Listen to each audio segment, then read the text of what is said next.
Dieu pour cette mission de médiation ou pas, tu vas nous le dire.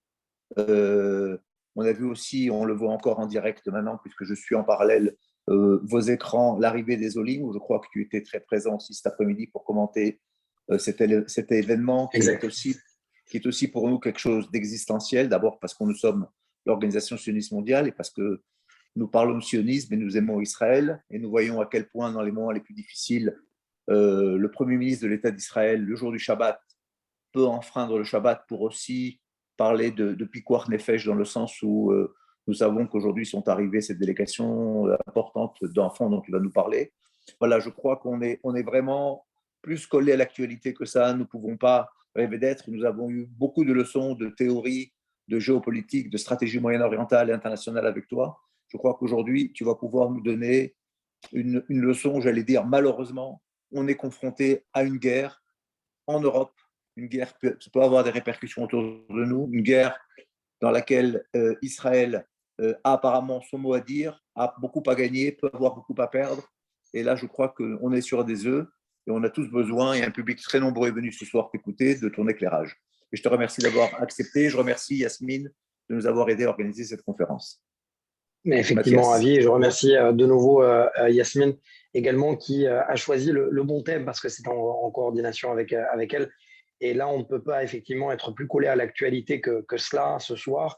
Alors, je ne m'aventurerai pas avec ton autorisation à commenter le degré d'autorisation religieuse qu'a autorisé Naftali Bennett et Zev Gelkin, son ministre et son traducteur, à transgresser Shabbat et à voyager à Moscou sur le degré de ce que l'on appelle le pikuach nefesh, c'est-à-dire un devoir presque de sauver des vies. Pour l'instant, on n'en sait rien, donc je préfère ne pas commenter ce qu'on ne sait pas et véritablement me concentrer sur les faits.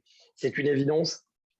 Naftali Bennett a cherché, effectivement, on peut voir cette équation dans les deux sens. D'un côté, on aurait Naftali Bennett qui cherche de lui-même à trouver une solution diplomatique à cette crise, à cette guerre en Ukraine. Et de l'autre, on a une autre équation et les férus de mathématiques pourront le constater également. On pourrait lire l'équation dans l'autre sens également, à savoir que Naftali Bennett est utilisé clairement par Volodymyr Zelensky, le président ukrainien, et le président russe Vladimir Poutine, sachant que les deux posent des conditions qui sont quasiment irrecevables par l'une des deux parties, à savoir, et j'explique, depuis le départ, Volodymyr Zelensky, et certains experts me disaient d'ailleurs que tout était coordonné par Volodymyr Zelensky et Naftali Bennett pour convaincre Vladimir Poutine de ce qu'on appelle en hébreu descendre de l'arbre et essayer de trouver une sortie de crise. Mais force est de constater que Volodymyr Zelensky, le président ukrainien, demande depuis le départ des armes à Israël. Quel type d'armes? Notamment des dômes de fer qui pourraient, donc officiellement Israël vend ces dômes de fer à un pays tiers. Ce pays tiers doit avoir l'autorisation d'Israël pour le vendre à un autre pays tiers. Et en l'occurrence, pour l'instant, Israël ne donne pas son aval à ces armes qui pourraient énormément faire du bien à l'armée ukrainienne et à la population civile ukrainienne. De l'autre côté, Vladimir Poutine dit quoi à Naftali Bennett? Il est en train de lui dire qu'il faut continuer la coopération sécuritaire sur le ciel syrien, dans le ciel syrien, et pour continuer la coopération sécuritaire aérienne, il faut plusieurs conditions, notamment discuter de lier les dossiers de la guerre en Ukraine et des accords qui sont en train d'être ramés à Vienne sur l'accord du nucléaire iranien, mais également faire en sorte que non seulement Israël ne vend pas des armes, Israël n'impose pas de sanctions aux oligarques russes et également plusieurs autres conditions. Et pour l'instant, effectivement, les conditions posées par Poutine sont plus ou moins acceptées par Israël, mais il faut que Naftali Bennett jongle avec toutes les demandes ukrainiennes et les demandes de la communauté internationale. On a vu un Naftali Bennett qui est allé à Moscou, le premier donc dirigeant occidental qui est allé à Moscou. Ensuite, du côté de Berlin, discussion avec Emmanuel Macron et de nouveau discussions avec Volodymyr Zelensky. Aujourd'hui, d'ailleurs, Naftali Bennett a de nouveau parlé non seulement au président ukrainien par téléphone, mais également avec Vladimir Poutine. Alors, tout cela fait en sorte qu'on peut voir une grille de lecture dans deux sens. Et que d'un côté, on peut avoir un Israël qui, complètement, de manière magistrale, eh bien, s'impose sur l'échiquier diplomatique et stratégique international et impose un pays qui n'est absolument pas aux portes ni de l'Ukraine ni de la Russie, qui parvient à trouver une solution entre les deux pays. Ça serait une solution idyllique. Mais de l'autre, on a un Premier ministre israélien qui, malgré lui, eh bien, à la demande des États-Unis aussi, pourrait prendre les devants et qui risque énormément au niveau politique intérieur, mais également, surtout, de servir finalement comme une sorte de poupée à la géostratégie russe et ukrainienne. Sachant que, et là je vous annonce clairement, le fait que Naftali Bennett, en plein Shabbat, on apprend à la sortie de Shabbat que Volodymyr Zelensky, le président ukrainien, n'a pas accepté le coup de fil lancé par Naftali Bennett avant sa rencontre avec Vladimir Poutine. Selon mes propres sources, tout était coordonné à l'avance et qu'il y avait une volonté de Volodymyr Zelensky de refuser l'appel de Naftali Bennett pour aller du côté de Vladimir Poutine et donc de négocier. Tout cela pour dire finalement que on est face à une solution qui a été clairement exprimée par les anciens du Mossad et notamment Dani Atom tout à l'heure, avec qui j'ai pu entretenir un ancien chef du Mossad, qui est aujourd'hui à la tête d'une société de stratégie de communication politique, qui me disait clairement que finalement, lorsque Naftali Bennett tente cette médiation, il le sait, il a beaucoup à perdre. Mais si jamais il gagne parce qu'il joue sur tous les tableaux. Certains stratèges me diront qu'on ne peut pas jouer sur tous les tableaux, mais qui essayent de jouer sur tous les tableaux parce que non seulement pour adoucir les sensibilités américaines, parler aux Ukrainiens, parler aux Russes, parler aux Européens, eh bien, ça peut servir à confirmer et continuer l'alibi qui est tant contesté par certaines voix en Israël et par les Ukrainiens de ne pas prendre parti. Parce qu'en jouant les médiations, finalement, on gagne un alibi. On gagne une manière de dire je ne prends parti pour aucune des deux parties, justement. Et ça, c'est un jeu stratégique extrêmement bien ficelé, que maîtrisait parfaitement à l'époque Benyamin Netanyahou avec Vladimir Poutine sur le terrain syrien, parce que ça lui permettait dans les deux sens, d'un côté d'aller voir Donald Trump et donc caresser dans le sens du poil l'administration américaine, de l'autre, eh bien, gérer la coopération sécuritaire qui est tant importante pour Israël en Syrie. Et là, on reprend l'intitulé finalement de la conférence, comment Israël doit gérer cette crise en Ukraine et cette guerre en Ukraine. Est-ce que elle la doit gérer en fonction des intérêts sécuritaires propres d'Israël au nord de son pays, ou alors, eh bien, parler également de morale juive. Pour l'instant, Israël joue sur tous les tableaux. Pourquoi c'est intéressant? Prenons étape par étape. Il y a quoi dans le nord d'Israël? Il y a une armée russe qui a sauvé le régime de Bachar al-Assad depuis 2015. C'est en fait, en 2015, l'armée de Bachar al-Assad est en train de perdre le chemin du Kalamoun, entre Damas et Beyrouth. Sur place, il y a Daesh.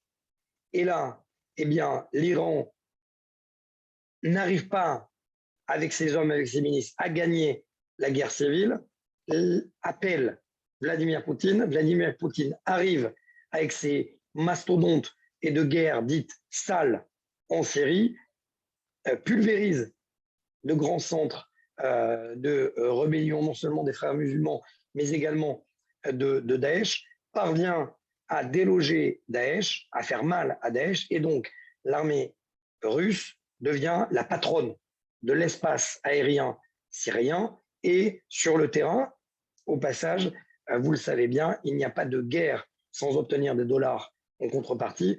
l'armée russe obtient grâce à ça le droit d'avoir la main sur tous les barils de pétrole au port de Tartous et de l'attaquer. Ça, c'est pour la genèse.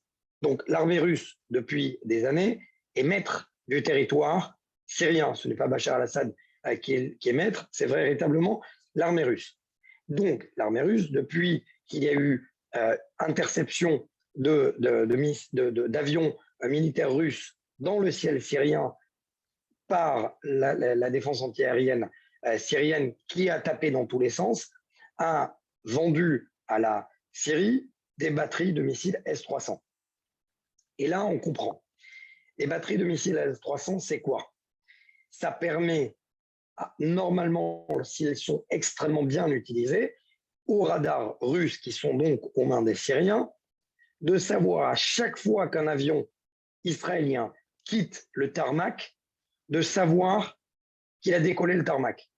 C'est-à-dire que à partir du moment où il est en vol, on ne sait pas quand est-ce qu'il va frapper, mais on sait au moins, ça donne une indication aux radars de confection russe qui sont sur le sol syrien qu'ils sont en vol. Or, force est de constater, et ça c'est un jeu de dupe de la part des Russes, cela ne plaît pas d'ailleurs aux Syriens.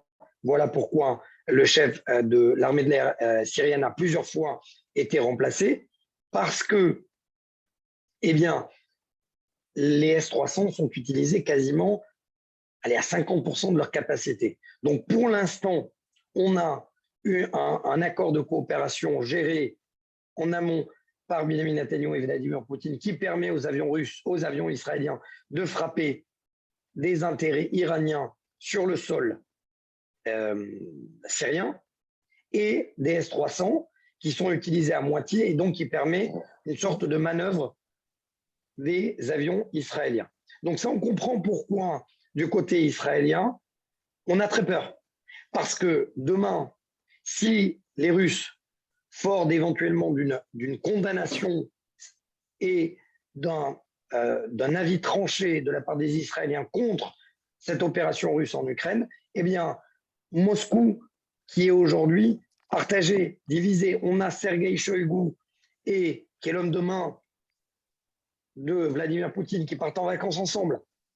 Les deux hommes sont sur la même longueur d'onde, quasiment sur la même longueur d'onde, qui disent on laisse plus ou moins les Israéliens agir à leur guise en Syrie. De l'autre côté, on a une armée russe et un Sergueï Lavrov qui tempère, qui, connaissant l'historique des relations pro-arabes des Russes, disent ce n'est pas possible d'aller autant. Et donc, on a une Russie divisée.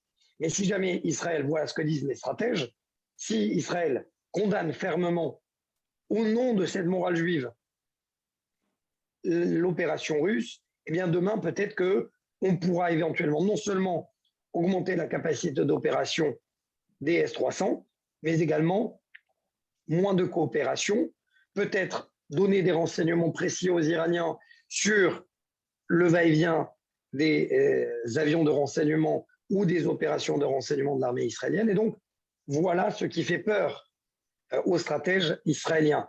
Qui plus est, au moment où l'accord sur le nucléaire est géré à Vienne. Quand on sait, je suis désolé d'aller trop dans les détails, peut-être que je vais vous perdre, mais il faut le comprendre. Comme par hasard, l'armée russe, la Russie, pardon, avec l'armée russe, est en train de voir que les contrats gaziers de Nord Stream 2 sont quasiment rendus caducs par l'Allemagne et par l'Europe. Donc, il y aura beaucoup moins de gaz qui va arriver en Europe. Or, et vous voyez où je vais en venir, l'Iran, si jamais il y a un accord sur le nucléaire qui est signé, le gaz iranien sera, entre guillemets, lavé de sanctions. Donc, va pouvoir inonder la région. Et c'est contre les intérêts des Russes. Donc, la Russie n'a pas forcément intérêt à ce qu'il y ait un accord sur le nucléaire concernant justement cette donnée du gaz iranien, et donc a une oreille attentive du côté également de Jérusalem. Et là, on comprend toute la complexité de la diplomatie. Quand on parle de diplomatie, on parle de stratégie, de la stratégie israélienne. Est-ce qu'on va avec l'alliance historique, stricto sensu, américaine, ou occidentale, qui dit condamnons l'opération russe, quoi qu'il en soit, au nom de cette alliance occidentale, ou alors jouer et essayer de jouer sur les deux tableaux pour essayer d'obtenir également non seulement une liberté d'opération en Syrie, mais également essayer de convaincre les Russes qu'il ne faut pas signer cet accord avec l'Iran au nom de l'argent qui va couler à flot et qui pourrait donc engendrer des problèmes même pour l'économie russe. Ça, c'est du côté israélien. Il y a un autre problème. Lorsque l'Europe et les États-Unis disent qu'ils vont livrer près de 1 milliard de dollars ou d'euros d'armement dit défensif. Et là, ne jouons pas sur les mots. Un missile anti-char, je ne parle pas, bien évidemment, de la manière dont la communauté internationale va défendre ou va aider l'armée ukrainienne à se défendre. Je parle des mots. Les mots ont un sens. Lorsqu'on dit que ce sont des armes défensives, c'est jouer sur les mots. C'est jouer sur de l'hypocrisie. Une arme, un javelin, par exemple, qui va viser des chars, à l'intérieur de ces chars, je ne sais que je ne suis absolument pas politiquement correct lorsque je dis ça, mais des missiles anti-chars tuent les soldats russes à l'intérieur. Donc, quoi qu'il arrive, on peut dire que c'est une arme défensive, mais qui tue. Lorsqu'une arme de missile Stinger qui vise des avions russes, les missiles vont abattre des avions russes, certes, qui pilonnent, et là, il n'y a aucune contestation possible, qui pilonnent des intérêts militaires ukrainiens, mais également de plus en plus de positions civiles ukrainiennes. Mais quoi qu'il arrive, ces missiles Stinger vont abattre des avions russes. Donc, sur le papier, oui, ce sont des armes défensives, mais ce sont des armes à capacité défensive, à capacité offensive également. Ceci étant dit, admettons donc que ce milliard de dollars d'armement arrive très vite sur le théâtre d'opération ukrainien. Deux scénarios. Soit l'armée ukrainienne, jusqu'à ce qu'un accord est trouvé avec la Russie, bien, maintient la pression sur le terrain, maintient la résistance, a la main sur ses armes. Entre guillemets, de manière très cliché, très manichéenne, tout va bien. Mais si l'armée russe prend le contrôle du terrain et que ce milliard de dollars d'armement est quasiment arrivé dans sa quasi-totalité, auquel qu'il soit, 50%, 30%, 60%, est arrivé sur le terrain, le théâtre d'opération ukrainien, et que l'armée russe met la main sur ses armements, cet armement va se retrouver aux mains de l'armée russe et demain, et j'en viens à l'intitulé de la conférence, entre les mains des pires ennemis d'Israël. Puisque le principal partenaire financier dans l'armement des Russes, c'est l'Iran, le Hezbollah, donc les rebelles Houthis au Yémen et, de manière contournée, le Hamas. Donc on va se retrouver avec un choix extrêmement cornélien, à savoir comment fait-on pour trouver un juste milieu entre la possibilité d'aider l'armée ukrainienne à maintenir une résistance armée sur le terrain face aux opérations russes, et en même temps, comment fait-on, puisqu'il n'y a aucun inspecteur international aujourd'hui sur le théâtre d'opération, pour faire en sorte qu'on ait une transparence totale sur la destination de ces armes. Et là, c'est un choix quasiment cornélien, impossible. Pourquoi? Parce qu'encore une fois, on retrouve une communauté internationale qui est excellente dans les mots, mais dans les faits, c'est beaucoup plus compliqué. Parce que on a une communauté internationale qui, depuis 2014, notamment les États-Unis, disent à l'Ukraine, occidentalisez-vous. Nous sommes derrière vous. Depuis 2014, on a vu la manière dont les Occidents et les Américains sont avec les Ukrainiens. Certes, le président russe, pro-russe en Ukraine n'est plus.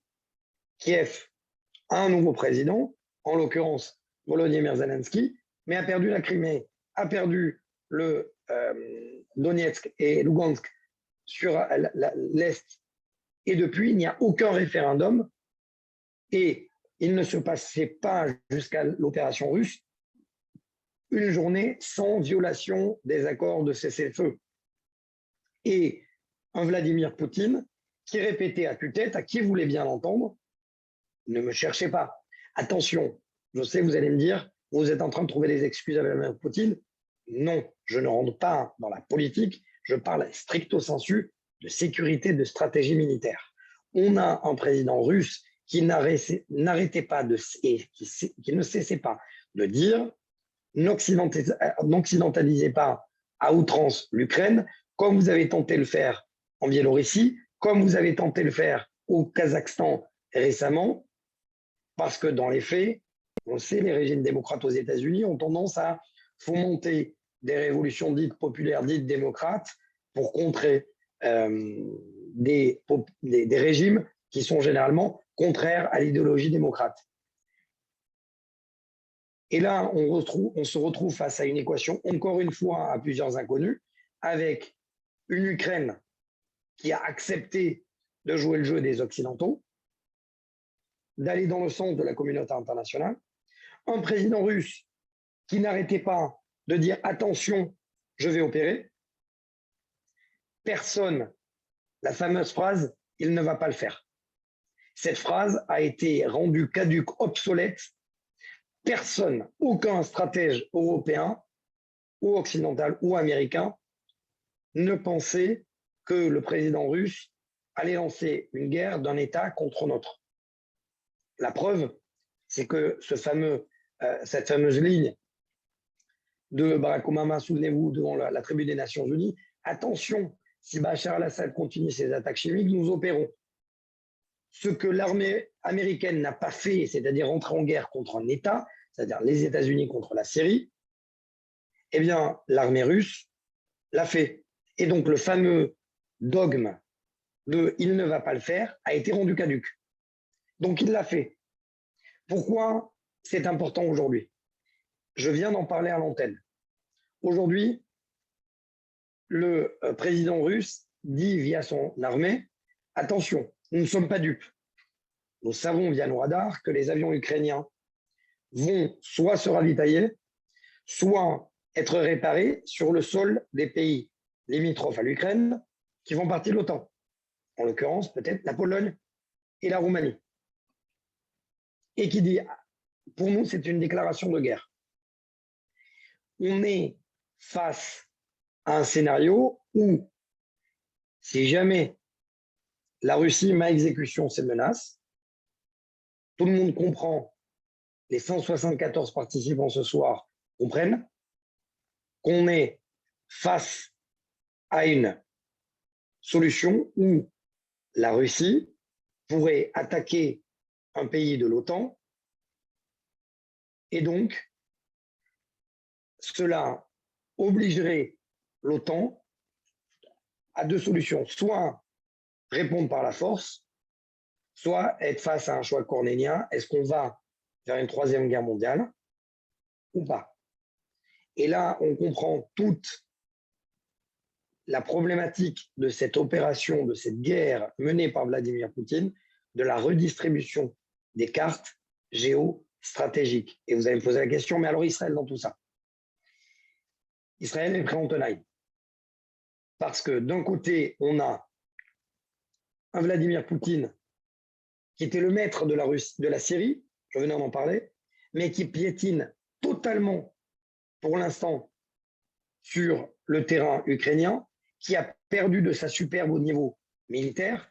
Où est l'aviation russe, celle qui domine le ciel syrien aujourd'hui et qui a énormément de mal à opérer et à maintenir et à obtenir une suprématie aérienne dans le ciel ukrainien? Où est véritablement l'artillerie et la capacité de missiles russes qui est vendue, il ne faut pas oublier, au Hezbollah libanais, aux Iraniens et au Hamas, cette même artillerie qui nous fait mal, des missiles, notamment des batteries de missiles anti-tir qui peuvent tirer 12 missiles en même temps et qui nous font tellement de mal à chaque round de violence depuis la bande de Gaza, et on n'espère pas dans le nord au Hezbollah. Et donc Vladimir Poutine qui piétine, et de l'autre, tout occidental qui se respecte n'espère pas non plus que l'Ukraine tombe totalement, puisque ça voudrait dire que Vladimir Poutine remplace le président Volodymyr Zelensky par un président fantoche qui, en 2022, on aurait véritablement une sorte de putsch politique et militaire, remplacer donc Volodymyr Zelensky par une marionnette de son bon vouloir. Et donc, dans les deux sens, finalement, on a un choix d'Israël qui est cornélien, parce que imaginez que la Russie subisse une débâcle militaire, j'entends. Ça voudrait dire que immédiatement tout l'axe qui est aujourd'hui se range derrière la Russie, comprendrait que l'ogre russe n'est pas aussi fort que ce qu'il n'était. Et je m'explique. Ça voudrait dire immédiatement que les Chinois auraient le soin d'opérer comme ils le veulent à Taïwan. Ça voudrait dire que l'Iran comprend qu'elle n'a plus d'alliés si forts que cela, qui s'appelle la Russie, donc pourrait tenter d'opérer. Ça voudrait dire que le Hezbollah pourrait avoir l'ordre d'opérer parce que la Russie n'est plus là pour tempérer. Ça voudrait dire, comme par hasard d'ailleurs, au moment de l'opération russe, le Premier ministre pakistanais était à Moscou, ce n'est pas par hasard. Depuis, il y a des manœuvres pakistanaises contre l'Inde dans la région du Cachemire. On a toute une sorte d'alliés stratégiques et militaires de la Russie qui pourraient se réveiller. De l'autre, si jamais la Russie l'emporte sur le terrain et que Volodymyr Zelensky est remplacé complètement par une sorte de marionnette, la Russie gagne son pari, mais demain peut faire jouer dans les négociations avec Israël. Vous n'avez pas été avec nous, et donc donner, pourquoi pas, l'autorisation à l'Iran de faire plus de dégâts en Syrie, alors que même l'accord avait été trouvé en 2018 entre les États-Unis et la Russie de faire en sorte qu'il y ait une sorte de couloir, 80 km de non-présence iranienne le long du plateau du Golan. Demain, la Russie pourrait décider en position de force de dire aux Iraniens, les Israéliens n'ont pas été avec moi, eh bien je décide de laisser faire un petit peu plus les Iraniens à la frontière. Et donc là, on est véritablement, et on revient au thème de cette conférence, que doit faire Israël? Si j'étais Premier ministre, je vous aurais donné la réponse, ce que je ne suis pas, mais en termes de stratégie pure, malheureusement, je dis bien malheureusement, et je sais que certaines critiques vont être émises par rapport à ce que je vais dire, ce n'est pas mon avis personnel, mais c'est de l'avis général de la plupart, de 95% des stratèges de renseignement et militaires, ceux qui ont connu la guerre, ceux qui l'ont fait, ceux qui l'ont pratiqué, ceux qui la vivent au quotidien. Israël doit faire très attention à ne pas frontalement défier la Russie. Malheureusement, c'est un fait, parce que ce que je disais, c'est-à-dire que la communauté internationale est très forte dans les mots et peut-être moins dans les actes. Si Israël demain se retrouve face à 2 pilotes de F-15 ou de F-16, selon des rapports étrangers qui opèrent en Syrie, qui sont abattus par la défense antiaérienne syrienne, ce n'est pas l'Europe qui viendra pleurer les morts de soldats ou de pilotes israéliens. Si jamais il y a une guerre aux portes d'Israël, que ce soit à Gaza, en Syrie, au Liban, c'était la fameuse guerre du Nord, ou plus loin avec l'Iran, on le sait, vraisemblablement, les États-Unis aideront Israël, mais on ne sait pas, on n'a aucune garantie de la manière dont la communauté internationale dans son ensemble pourra apporter un soutien militaire stricto sensu à Israël. Et donc, malheureusement, face à cet état de fait, il faut combiner entre la morale juive, c'est ce que fait actuellement le gouvernement en accueillant des réfugiés, en accueillant des nouveaux immigrants, en accueillant des orphelins, mais en même temps, eh bien, parvenir à maintenir une sorte d'équilibre sur le terrain, clairement stratégique, avec la Russie. Cela ne veut pas dire que la Russie a tous les droits. Et la fameuse phrase chère au Quai d'Orsay, entre amis, on peut tous dire, et que cette entente, non pas par amitié, mais par intérêt, qui avait été établie par Benjamin Netanyahu à l'époque, entre Benjamin Netanyahu et Vladimir Poutine, peut être utilisée aujourd'hui par le Mossad, par les renseignements israéliens, par le bureau du Premier ministre, pour dire à Moscou, vous ne pouvez pas tout faire, on a compris que vous aviez un levier de pression stratégique dans la région, mais il faut parvenir à un accord. Un accord qu'il soit diplomatique, stratégique, mais il faut absolument trouver un accord. Pourquoi? Parce que derrière, encore une fois, on a, et je le répète, les yeux de la communauté internationale aujourd'hui sont rivés du côté de l'Ukraine et la Russie, mais demain, s'il y a un accord sur le nucléaire qui est signé, et visiblement, selon Anthony Blinken, selon l'administration américaine, il est clair que visiblement, on en prend le chemin. Si l'accord sur le nucléaire est signé, c'est quasiment une extrêmement, je ne vais pas utiliser les mots de catastrophe, mais une extrême mauvaise nouvelle pour la défense israélienne, parce que cela voudrait dire qu'il y aurait énormément de dollars qui vont couler à flot en direction de l'économie iranienne, en direction des gardiens de la révolution, en direction de personnalités qui ne seraient plus sanctionnées, soit dit en passant. Et j'ai posé la question tout à l'heure, pour ceux qui m'ont entendu en direct, si jamais cet accord est signé, Ali Khamenei, le guide suprême iranien, qui véhicule le terrorisme international, serait moins sanctionné aujourd'hui que Vladimir Poutine demain. Donc vous voyez bien la situation complètement rocambolesque. En plus de ça, les inspecteurs de l'AIEA ne seraient pas autorisés à aller visiter les nouveaux sites. On est face à un choix cornélien. À savoir que si jamais cet accord est signé, il est fort à parier que l'option militaire israélienne va devoir être accélérée. Là où on le disait visiblement qu'on avait plus ou moins du côté d'Israël 1 an à 1 an et demi pour se préparer, on n'aurait plus que quelques semaines ou quelques mois. Ce n'est pas moi qui le dis, c'est l'ancien directeur adjoint de l'AIEA, l'ancien agence de l'énergie atomique, qui me le disait dans mon émission de défense.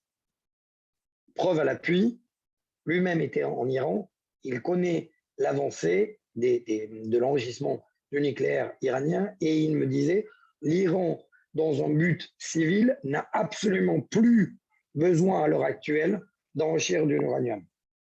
Si jamais l'Iran enrichit de l'uranium, c'est qu'il n'y a pas de but civil, clairement.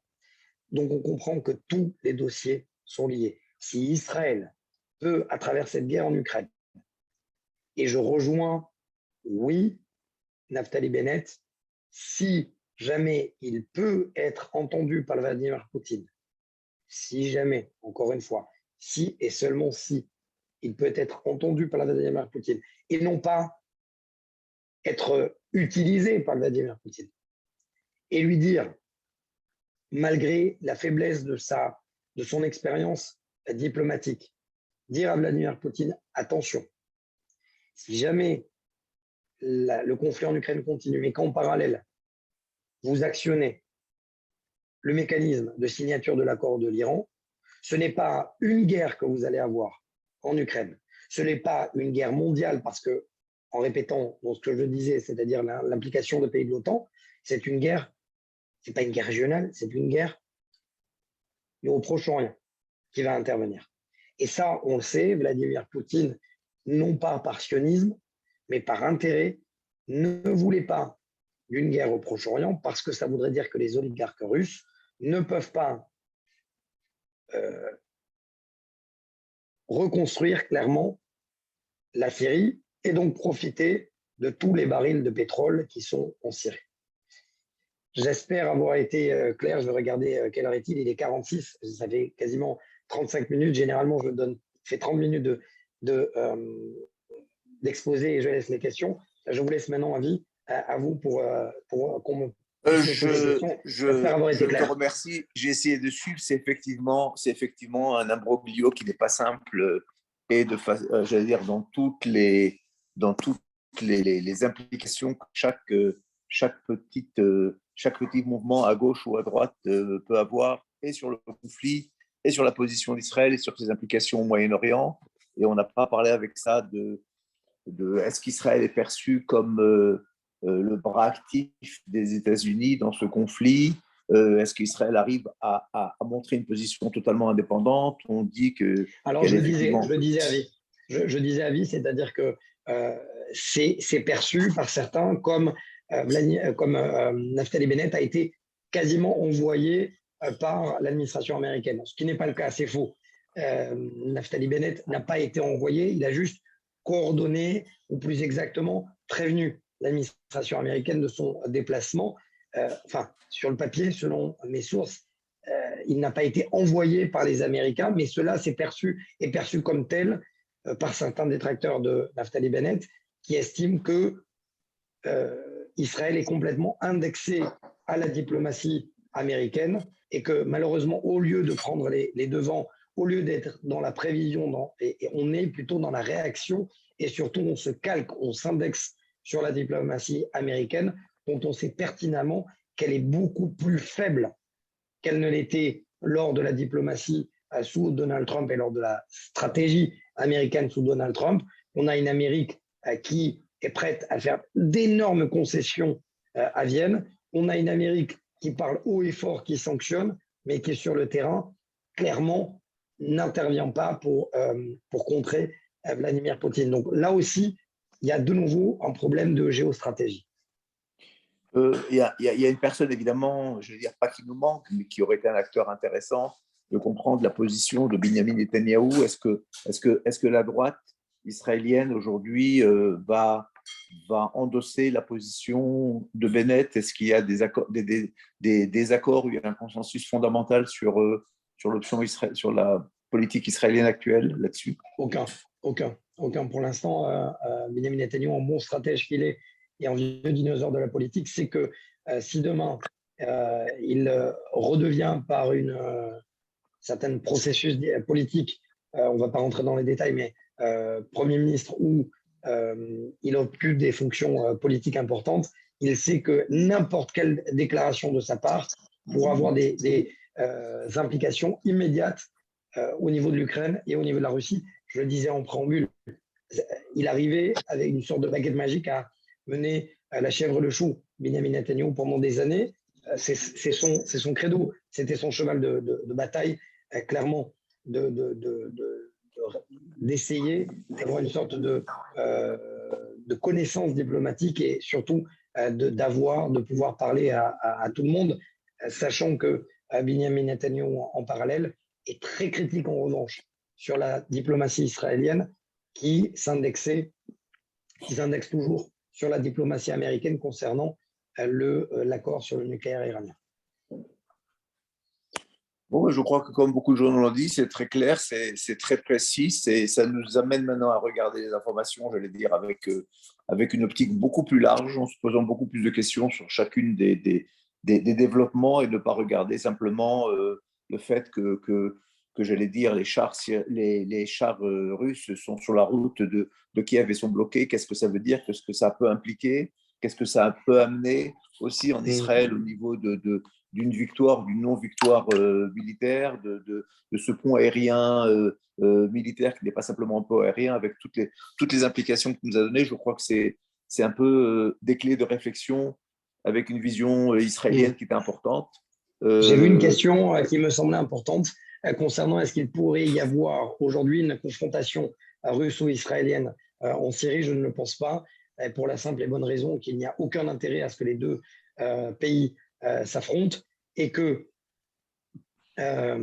il y a eu déjà une gestion de crise par la Russie à l'époque, lorsque, et je le disais en amont, lorsque la DCA, la défense antiaérienne syrienne, a frappé dans tous les sens et qu'elle a abattu un avion militaire russe à l'intérieur desquels se trouvaient des officiers de premier rang.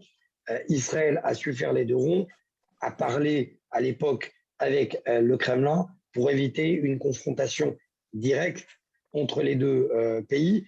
Et qui plus est, récemment, on l'a vu, la Russie, de manière quasiment chirurgicale, a laissé faire Israël, selon des rapports étrangers, dans les bases de... je vais répondre à Madame Lipsitz. Je lisais en même temps la question. Sur les bases, il y a des bases russes, notamment de Khmemim, à l'attaquer, autour desquelles il y a des intérêts iraniens et les Iraniens ne sont pas fous. Ils avaient mis jusqu'à présent des intérêts iraniens et des armes extrêmement sophistiquées. Et l'aviation israélienne, de manière quasiment chirurgicale, selon des rapports étrangers bien évidemment, et je reste prudent, a frappé des intérêts iraniens quasiment à quelques encablures de l'aviation russe sans que celle-ci ne soit endommagée. Donc on voit bien qu'il y a une coopération quasiment au millimètre près dans ce domaine-là. Soit dit en passant que ce qui est remarquable de voir, c'est que l'aviation israélienne qui opère aujourd'hui et qui sait, grâce à des briefings, si vous suivez les émissions de défense, lorsque je pose les questions à l'armée de l'air et à des officiers, lorsque je dis pourquoi vous arrivez à ce degré d'excellence, eh bien ce degré d'excellence, ils me répondent, il est dû au rythme des entraînements. Et on le voit bien, l'armée russe montre combien, malheureusement, elle n'a pas compris, elle est vieillissante, elle maîtrise l'espace aérien syrien parce qu'elle n'a quasiment aucune confrontation au sol, mais lorsqu'elle doit faire face à une armée qui résiste, à des armes plus sophistiquées internationales et russes, soit dit en passant, aux mains des Ukrainiens contre son aviation même, on voit que l'aviation russe qui frappe très bas pour toucher plus de cibles n'arrive pas à imposer une supériorité aérienne et on voit que l'importance, d'où l'importance des entraînements à répétition de l'armée israélienne et de l'importance des manœuvres à répétition également. C'est soit, alors je le disais, Françoise, les petites, pour le soit gaz. le gaz russe, soit le gaz iranien, on en est presque. On en est presque là, malheureusement. Pourquoi? Parce qu'on aurait pu éventuellement trouver un troisième larron. Peut-être ça va être l'objet d'une chronique dans Défense sur i24 News cette semaine. Je n'en suis pas certain. Mais il y a un acteur qui s'appelle l'Algérie qui a mis fin au gazoduc Maghreb-Europe. Pourquoi? Parce que l'Algérie est contre le Maroc. Le gaz algérien aurait pu passer de l'Algérie au Maroc direction Espagne. Et donc, pour l'instant, ce gazoduc ne fonctionne plus. Et donc, on pourrait avoir plus qu'un acteur qui, si ce n'est pas le gaz russe qui arrive en Europe, il faut trouver d'autres acteurs. Et en l'occurrence, peut-être, le gaz iranien. Quant au gaz israélien, je réponds à la question, il est beaucoup pour l'instant trop faible en termes d'importance, en termes de quantité pour pouvoir approvisionner, c'était dur à dire, l'Europe. Merci, je regarde s'il y a d'autres questions. Je crois que les questions, je crois que ça a été très intensif et très instructif. Je crois que les deux termes qu'on retient, et je vais être un beaucoup plus fidèle auditeur du News 24 dorénavant. Merci Mathias pour ce brillant exposé. Merci à vous tous, Shavua Tov de Jérusalem et de Tel Aviv. Et on va se retrouver jeudi pour un autre exposé avec le professeur, dont j'ai oublié le nom, le professeur Zitoun de l'université de de Bar-Ilan sur la nanotechnologie israélienne, un sujet que tu connais bien aussi. Merci à vous tous et à la Bonne soirée. תודה רבה, להתראות. Merci. תודה מתיאס. Merci à ביי. vous.